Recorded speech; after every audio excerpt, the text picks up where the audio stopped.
रंबा मालिकेच्या आजच्या भागामध्ये आपण पाहणार आहोत की आता रमा अक्षयचा गृहप्रवेश तर झालेलाच असतो, पण आता त्यांच्या जेवायची पंगतही बसलेली असते. आणि मग काय, सगळेजण एकत्र डायनिंग टेबलवर बसलेली असतात. पण या सगळ्यामध्ये ना पहिला मान जो आहे जेवणाचा, तो रमा अक्षय आणि आरोहीला दिला जातो. आरोही तर आता खूपच जास्त खुश असते. आरोही म्हणत असते की वाव, मला जो दिवस हवा होता तो फायनली आज तिला जगता येतोय. त्यामुळे ती खूपच जास्त खुश असते. पण इकडे हे काय, आम्ही तिघच बसणार आहोत का जेवायला? तर पार्वती आजी सांगत असतात की हो, तुम्ही तिघच बसणार आहे, कारण आज तुमच्या तिघांचा मान आहे, सो तुम्ही तिघच बसा. पण आता इकडे मात्र ऐकायला काही रमा तयार नसते. रमाने सरळ सांगितलेलं असतं की मी तुमचं काही ऐकणार नाही आहे, म्हणजे नाही आहे, कारण माझा विचार पक्का झालेला आहे आणि त्याच्यामध्ये मी कोणतेही बदल आता करणार नाही आहे, तिने सरळ सांगून टाकलेलं असतं. आणि त्याच वेळेला जेव्हा या सगळ्या गोष्टी सांगितल्या जातात तेव्हा शशिकांत म्हणतात की बघितलंच ना, आपलं डायनिंग टेबल केवढूच आहे, कसं अरेंज होणार आहे हे सगळं. त्यावर आता रमा म्हणते की आपलं मन जर मोठं असेल ना की तर सारं काही सामावून घेता येतं. आणि मग आता रमाने सांगितलेलं असतं की आपण आता या नवीन जनरेशनमध्ये राहतोय, जुन्या जनरेशनसारखं असं नाही वागायचं. आणि मग आता तू काय ह्याच्यावर सोल्युशन काढले असंही तिला विचारलं जातं. त्यावर तिने आता सगळ्यांची पंगत खाली मांडलेली असते. सगळेजण खाली बसलेली असतात आणि आता रमा अक्षय स्वतःच्या हाताने त्या सगळ्यांना जेवण वाढत असतात आणि सुंदर असं जेवण सगळेजण एन्जॉय करत असतात. कारण हे क्षण पूर्वीच्या काळात बघायला मिळायचे आणि आता हे क्षण आता रमाने आणि अक्षयने पुन्हा एकदा नव्याने जगायला घेतलेले असतात. सगळीजण मस्त अशी खाली बसलेली असते, त्यांची पंगत आणि त्यांचं खाणं हे सुरू असतं. आणि जेव्हा या सगळ्या गोष्टी सुरू असतात ना, तेव्हा मात्र आता की जण आनंदाने हे सगळं काही एन्जॉय करत असतात, कारण त्यांना ह्याचा आनंद खूपच जास्त झालेला असतो आणि त्यांच्या वागण्या बोलण्यात ना हा दिसत असतो. रमा अक्षय देखील म्हणत असतात की कुठेही कसलीही कमी लागली ना तर सांगा, आम्ही आहोतच. आणि रमा अक्षय तिथेच थांबलेले असतात, पण सगळ्यांनाच त्याने आधी जेवायला वाढून दिलेलं असतं. तर दुसरीकडे मात्र आता इकडे छान अशा गप्पा मारत सगळेजण जेवत असतात, तर जेवणाचा आनंद मात्र घेत असतात. आणि त्याच वेळेला रमा अक्षय म्हणत असतात की चला, फायनली सगळ्या काही गोष्टी एकदम नीट घडत आहेत, एकदम परफेक्ट घडत आहेत, जशा घडायला हव्यात अगदी तशाच. आणि त्यानंतर रमा अक्षयला सुद्धा जेवायला बसवलं जातं. तर इकडे मात्र आता साई म्हणत असतो की ह्या दोघांना ना एकत्र यायला द्यायचं नाही आहे एवढ्यात लवकर सुद्धा. मग दुसरीकडे आता इथे दीक्षित जे आहेत वकील, ते बाहेरच बसलेले असतात. मग त्यांच्याही लक्षात येतं की आपण इथे किती वेळ बसणार आहोत, पण हे अण्णांचं काम हे तर मला उद्या सकाळपर्यंत करावंच लागणार आहे, काही झालं तरीसुद्धा. पण अण्णा एवढ्या मोठ्या अडचणीत आहेत हे काही रमाला माहिती नाही आहे. पण रमाला मी सांगू तरी कसं, कारण अण्णाने तसं सांगितलं आहे की रमाला याबद्दल काही कळू द्यायचं नाही आहे. मग आता काय करायचं असं दीक्षित आपल्या बायकोला विचारत असतात. त्यावर दीक्षित यांची बायको दीक्षित यांना म्हणत असते की मला सुद्धा आता कळत नाही आहे यावर काय सोल्युशन आहे ते, पण काहीतरी मार्ग तर आपल्याला काढावाच लागणार आहे. कारण या सगळ्या गोष्टी तर कळायलाच हव्या. तेवढ्यात अक्षय तिथे येतो आणि अक्षय दीक्षित यांना म्हणत असतो की काय चाललं आहे तुमचं, इथेच बसलात तुम्ही? अहो, आतमध्ये जेवायची पंगत बसली, चला आतमध्ये. हो हो, येतोच, थोडं बोलत होतो ना त्यामुळे राहिलं. आणि त्याच वेळेला थोडं काम होतं आणि तुम्हाला कामासंदर्भात जे बोलायचं आहे ना ते खरं तर ना या सगळ्या गोष्टी तुम्ही या रमासोबत बोला, कारण रमाला या सगळ्या गोष्टी माहिती असतात. आणि त्याच वेळेला अक्षय त्यांना विचारतो सुद्धा की तुम्हाला माहिती आहे का, तर प्लीज मला सांगा की कुठे गेलेत अण्णा. तर ते म्हणतात की मलाही माहिती नाही. पुन्हा एकदा दीक्षित वकील अक्षयसोबत खोटं बोलत असतात. तर दीक्षित वकिलांनी जे पेपर बनवून आणलेले असतात ना ते तिथेच असतात. मग अक्षय ते हातात घेतो, पण दीक्षित वकील सांगतात की माझ्या एका केसचे ते पेपर आहेत आणि चुकून माझ्याकडे इथेच राहिले. काम म्हटलं तर सगळीकडेच करावं लागतं आणि त्यासाठी कोणताही विचार मागे टाकून चालत नाही आणि त्यासाठी मला हे सगळं करावं लागते. दुसरीकडे आता सगळीजणं छान गप्पा मारत असतात, कारण स्वरा आणि त्याचसोबत आदित्यला त्यांना आता निरोप द्यायचा असतो. इकडे आता लग्न वगैरे सगळं झालेलं असतं, त्यामुळे त्यांनाही असं वाटत असतं की जास्त दिवस आपण इथे कसं राहणार, आणि त्याचसाठी ते आता तिकडनं जायला निघत असतात. आणि त्यांच्या आता छान अशा चर्चा सुरू असतात. आणि त्याच वेळेला इकडे मात्र अक्षय आणि रमा स्वरा आणि आदित्यला सांगत असतात की तुम्हाला आम्ही खूप जास्त मिस करणार आहोत, अजून थोडे दिवस राहिला असतात तर बरं वाटलं असतं. पण स्वरा म्हणते की नाही, ऑलरेडी खूप जास्त उशीर झाला आहे, आता जास्त वेळ थांबून चालणार नाही, आम्हालाही निघायला हवं, कारण घरात सगळीजण वाट बघत असतील आणि तसंही आम्ही आता लंडनला जाणार आहोत आणि त्याचं बुकिंगही केलेलं आहे. त्यामुळे आता आम्ही आधी लंडनला जातो. लग्नाचं काय, लंडनवरून आलो की लग्नाचं बघतो, कारण आमचं आता फिक्स झालेलं आहे. आणि मी तर आदित्यला ठणकावून सांगितले, जसं तुम्ही दोघांनी लग्न केले ना पुन्हा एकदा, तसं पुन्हा एकदा 6 वर्षांनी करायचं, असं देखील मी ह्याला म्हटले. या सगळ्या गोष्टी जेव्हा इथे स्वरा म्हणत असते तेव्हा मात्र शशिकांत तिची मजा घेत असतात आणि तिला म्हणत असतात की अगं आधी पहिल्यांदा तरी लग्न कर, मग दुसऱ्यांदा लग्नाचा विचार कर, असंही आता म्हटलं जातं. आता सगळेजण हसत असतात आणि त्यानंतर मात्र स्वरा म्हणत असते की खरंच ना तुम्हा सगळ्यांची खूप आठवण येईल, कारण तुम्हा सगळ्यांना मी विसरणं शक्यच नाही आहे. या सगळ्या गोष्टी आणि हे सगळं काही मी आठवणच ठेवेन कायम. मग स्वराला सुद्धा आता अक्षय सांगत असतो की लंडनला जरी लग्न केलं ना तरीसुद्धा आम्हाला बोलवायचं हां, नाहीतर आम्हाला विसरून जाल, असंही अक्षय आता स्वरा आणि आदित्यला म्हणत असतो. स्वरा आणि आदित्य म्हणतात की हो का नाही, बोलवणार ना लग्नाला, लग्नाला तर तुम्हाला पहिल्यांदा बोलवणार आहे. मग आता आदित्य त्यासोबत स्वरा हे सगळ्या कुटुंबियांना भेटतात आणि त्यानंतर रमा ही आता स्वराला जेव्हा मिठी मारते तेव्हा स्वरा तिला काही कानमंत्र देते आणि अक्षयसोबत कायम अशीच राहा, दोघांमध्येही कोणताही आता दुरावा नका आणू, असंही आता सांगितलेलं असतं. आणि त्यानंतर आता आदित्य आणि स्वरा तिकडनं निरोप घेऊन निघून जातात. तर दुसरीकडे मात्र आता रमा आणि अक्षय उभे असतात. पण आता ह्या दोघांना एकत्र आणू द्यायचं नसतं, कारण ह्यांचे देवदर्शन आणि हे सगळे प्रोग्राम बाकी असतात आणि म्हणूनच तर आता सांगितलेलं असतं की तुम्ही चला. मग आता रमाला मयुरी जी आहे ती स्वतःच्या रूममध्ये घेऊन जाते आणि आनंद हा म्हणत असतो की आज मी तुझ्यासोबत झोपणार आहे, कारण आता तुम्हाला पूजेच्या नंतरच सगळं काही आनंद घेता येईल, असं बोलून आता त्या दोघांना वेगळं केलं जातं.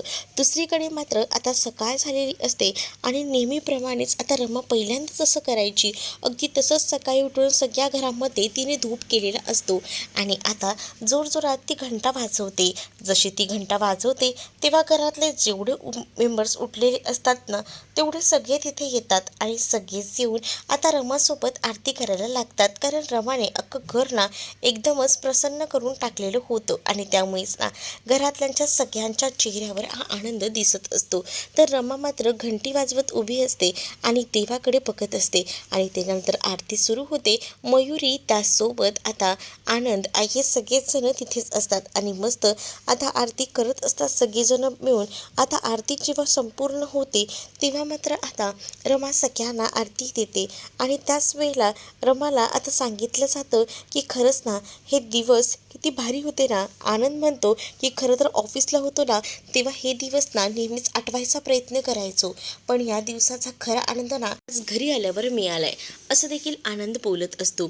आता सगळ्यांचीच आरती वगैरे होते आणि मग सगळ्यांनाच आरती देतेच ते रमा. त्यानंतर हे सगळं काही होतं, पण आता नाश्त्याचं आणि हे सगळं बघायचं असतं. पहिल्यांदा गोड पदार्थ यातून सुरुवात होणार असते, देवाला प्रसाद दाखवायचा असतो. मग आता रमा म्हणते की मी सगळ्या तयारीला लागते. सीमा म्हणत असते की आज तुझा पहिला दिवस आहे, राहू दे, थोडा आराम कर. पण रमा काही सीमाचं ऐकत नसते. सीमा सांगते की अगं मुली तू ऐकणारच नाहीस का. रमा म्हणते की नाही मी आज ऐकणार नाहीये, मी आज सगळं काही करणार आहे. तेवढ्यातच आनंद म्हणतो आपल्याला देवदर्शनाला जायचे, तर मग मी गाड्यांची व्यवस्था करतो, कारण आपल्याला निघायला हवं ना थोड्याच वेळात, असंही तो म्हणतो. मग मयुरी आणि त्याचसोबत आनंद पुढच्या प्रवासाला निघतात. म्हणजेच आता त्यांना सगळी ॲडजस्टमेंट करायची असते आणि यासाठी ते गेलेले असतात. इकडे आरोही त्याचसोबत आद्या सगळीजणं खेळत असतात. तर पार्वती आजीसुद्धा आपल्या कामाला निघून जातात. पण रमा जी आहे ती मात्र आता तिथेच देवाकडे हात जोडून उभी असते. त्यानंतर रमाच्या समोरच आता अक्षय येणार असतो, पण रमाला त्यावेळेला अक्षयसोबत झालेलं लग्न आठवू लागतं आणि त्यामुळेच ना आता ती खूप जास्त खुश असते, कारण तिला आता तो प्रसंग आठवतो ज्या वेळेला अक्षयने तिच्या गळ्यामध्ये मंगळसूत्र घातलेले होते आणि ते गाठ असलेलं मंगळसूत्र म्हणजे आपल्यासाठी स्वर्ग सुखच जणू, असंही तिने आता ठरवलेलं असतं. आणि ती गळ्यातल्या मंगळसूत्राकडे बघूनच हात लावत असते. तेवढ्यातच मागून अक्षय आलेला असतो आणि अक्षय जेव्हा तिथे येतो तेव्हा मात्र अक्षय एकटक आता पाहत राहतो. अक्षय म्हणत असतो की बायको तुला काय वाटलं कोण आलं? त्यावर मात्र रमा म्हणत असते की मला कळलंच तुम्हीच असाल, अजून कोण असणार आहे आणि तुमचं सकाळी सकाळी सुरू झालं का, असंही आता रमा विचारत असते. आणि त्याच वेळेला अक्षय म्हणत असतो की का सकाळी सकाळी सुरू व्हायला नको का, एकतर एवढ्या दिवसांचा दुरावा आहे. पण आता रमा ऐकत नसते. रमा आता किचनमध्ये गेलेली असते आणि जशी रमा किचनमध्ये जाते ना तशी मात्र आता ती नाश्त्याच्या तयारीला लागलेली असते. पण त्याआधीच ती तिथे बघते तर काय, तिथे खूप सुंदर असं डेकोरेशन केलेलं असतं, हार्ट शेप काढलेला असतो आणि त्याच वेळेला तिथे गुलाबाचं फूलसुद्धा ठेवलेलं असतं. ते गुलाबाचं फूल ती आता हातात घेते आणि ती खरंच खूप खुश असते, कारण आज पहिल्याच दिवशी खूप छान असं सरप्राईज तिला मिळालेलं होतं. पहिल्यांदाच जेव्हा अक्षयसोबत जेव्हा रमाचं लग्न झालं होतं तेव्हाचे दिवस आणि आताच्या दिवसांमधला फरक हा बराच वेगळा असतो आणि त्यामुळे आता हे दिवस ना रमाला हवेसे वाटत असतात. अक्षयही तिथे किचनमध्ये येतो आणि अक्षय थोडा रोमॅन्टिक झालेला असतो आणि अक्षय म्हणतो की काय मग माझ्या बायकोला आवडलं का हे गुलाबाचं फूल दिलेलं? त्यावर रमा त्याच्याकडे बघतच राहते आणि अक्षयने आता आधीच नाश्त्याचं सगळं बनवून ठेवलेलं असतं, म्हणजे गोडाचा शिरा वगैरे सगळं काही. आणि मग हे सगळं बघून रमा तर चकित होते. रमा म्हणत असते की हे काय, ह्या सगळ्या गोष्टी एवढ्या घाईघाईत का केल्या आहेत, काय गरज होती हे सगळं करायची, असं देखील आता रमा विचारत असते. पण त्याच वेळेला आता रमाला सांगितलं जातं की काय झालं मी केलं तर, तसंही तू मला जेव्हा बघायला आलो होतो तेव्हा किती प्रश्न विचारले होतेस, मग आता आता तर मी एवढं तर करूच शकतो ना, म्हणून तर मी ह्या सगळ्या गोष्टी केल्यात. आता मला काहीच बोलू नकोस आणि पहिल्यांदा हे तू टेस्ट करून बघणार आहेस असं देखील सांगितलं जातं. मग त्या टेस्ट करण्यासाठीच तिला सांगितलं जातं ना, तेव्हा मात्र एका चमच्याने तोच भरवतो आणि मग काय तो खूपच जास्त गोड झालेला असतो शिरा आणि रमा मात्र त्याचं कौतुक करू लागते. रमा म्हणत असते की खरंच आज मी खूप जास्त खुश आहे की आज एवढं छान मला सरप्राईज दिलंय. अक्षयही तो शिरा थोडासा खाऊन बघतो, मग त्यालाही ते सगळं काही मस्त आणि मस्त मजेशीर वाटतं. रमालाही आनंद झालेला असतो, कारण आज अक्षयने तिची बरीचशी कामं जी आहेत ती आता वाचवलेली असतात. मग आता त्यांना देवदर्शनासाठी सुद्धा जायचं असतं आणि त्याची तयारी सुरू असते. मग रमा ही स्वतःचं आवरायला निघून जाते, तर अक्षयसुद्धा आता सगळ्या काही गोष्टी आवरायचं म्हणून तो सुद्धा निघतो, कारण त्यालाही बरीच कामं असतात आणि रमाला आता सगळ्यांना नाश्तासुद्धा द्यायचा असतो. पण अक्षयचा आता काही झालं तरीसुद्धा मांस काही संपत नसतो आणि त्याच वेळेला रमा त्याला अडवत असते.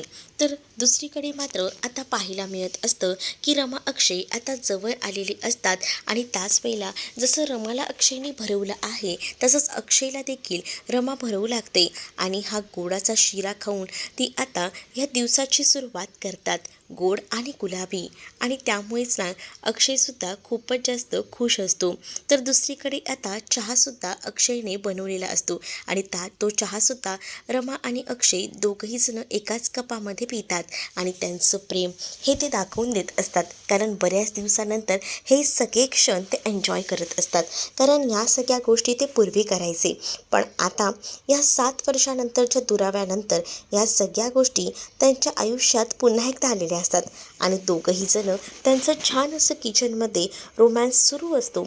आणि त्याच वेळेला हे सगळं सुरू असतानाच इथे दुसरीकडे रमा ही खूप जास्त लाजत देखील असते. रमा जशी लाजते तसं मात्र आता अक्षयही तिला मागून मिठी मारतो.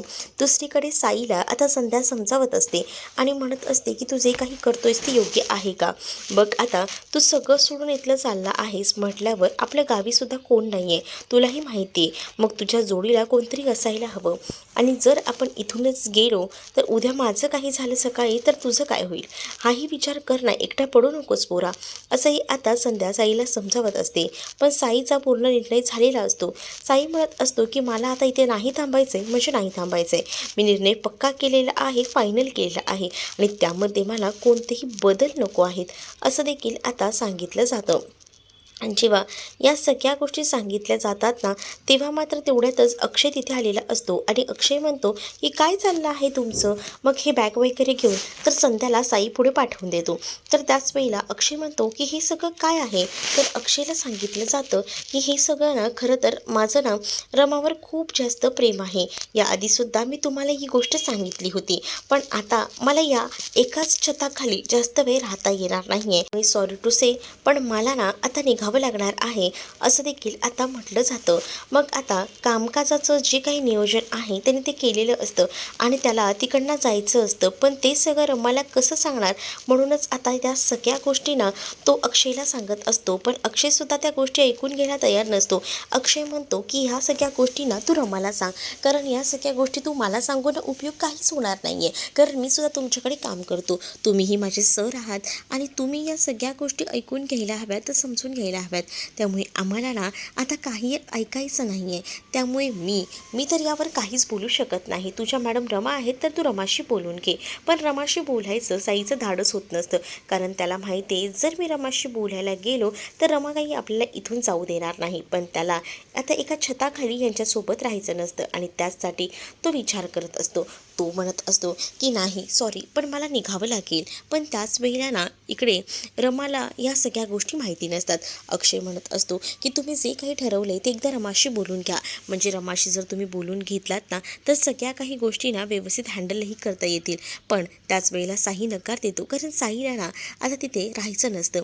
त्यामुळे साई आता म्हणत असतो की सॉरी, पण तुम्ही हे सगळं काही बघा ना, ॲडजस्ट करा ना, असं देखील साई आता अक्षयला म्हणतो. पण अक्षय सांगतो की हे सगळे निर्णय मी एकटा घेऊ शकत नाही, कारण या निर्णयाला एकटा घ्यायला मी बांधील नाही आहे, कारण ह्या सगळ्यामध्ये मुख्यतः रमा मॅडम असतात आणि त्यांच्या कामामध्ये मी कोणतीही ढवळाढवळ करत नाही असं देखील अक्षयने सांगितलेलं असतं. त्यामुळे मी तुला यावर काहीच उत्तर देऊ शकत नाही असं देखील अक्षय हा बोलतो. त्यावर साई शांतच राहतो. मग आता अक्षय ह्या सगळ्या गोष्टी जाऊन रमाला सांगतो, कारण रमाला या गोष्टी जर समजल्या तर नक्कीच रमा साईला अडवेल हे सुद्धा अक्षयला माहिती होतं. आणि म्हणूनच अक्षय लगेचच आता जातो आणि तिथे जाऊन ना रमाशी बोलायचा प्रयत्न करत असतो. आणि रमाला जेव्हा या सगळ्या गोष्टी कळतात ना तेव्हा मात्र रमाला खूप मोठा धक्काच बसतो. रमाने विचारही केला नव्हता की आपला मित्र आपल्याला असा सोडून जाऊ शकतो, आणि त्यामुळेच ना आता रमा थोडीशी बिथरलेली असते. पण रमा आता डायरेक्टली तिथे जाते आणि जाणाऱ्या साईला थांबवते आणि म्हणत असते की तुझी इतकी हिंमत, जे तू मला न सांगता निघाला आहेस. मग आता तोही म्हणतो की काय करू मी ते थांबून, कारण माझं तुझ्यावर आधीही प्रेम होतं आणि आताही आहे, पण तुमच्यासोबत इथे मी कसा राहू तुमचा सुखी संसार बघून, त्यापेक्षा मी ना माझ्या गावी गेलेलं बरं. असंही आता साई हा रमाला बोलत असतो. जेव्हा साई ह्या सगळ्या गोष्टी रमाला बोलतो ना तेव्हा मात्र आता रमा म्हणत असते की बस झालं, पुरे झालं, मी आता इथून एकही शब्द तुमचं ऐकून घेणार नाही आहे, तुला यावंच लागणार आहे, आपण फ्रेंड्स आहोत ना, मग तू असं का बोलतोय. संध्या ही थोडी नाराज असते, तिलाही असं वाटत असतं की साईने कोणताही निर्णय ना घाईघाईने घ्यायला नको, आणि तसंच साई ते सगळे निर्णय घाईघाईने घेत असतो आणि त्यामुळेच रमा त्याला समजवत असते. पण साई जेव्हा म्हणतो की माझं अजूनही तुझ्यावर प्रेम आहे आणि मी या सगळ्या गोष्टी हँडल नाही करू शकत, तेव्हा मात्र अक्षय आता साईकडे पाहतच राहतो. तर तुम्हाला हा भाग कसा वाटलाय हे मला कमेंटमध्ये नक्कीच सांगा, आणि अशाच नवनवीन भागांसाठी आपल्या चॅनलला सुद्धा सबस्क्राईब करायला विसरू नका. चला तर मग भेटूया पुढच्या भागामध्ये. तोपर्यंत टाटा बाय.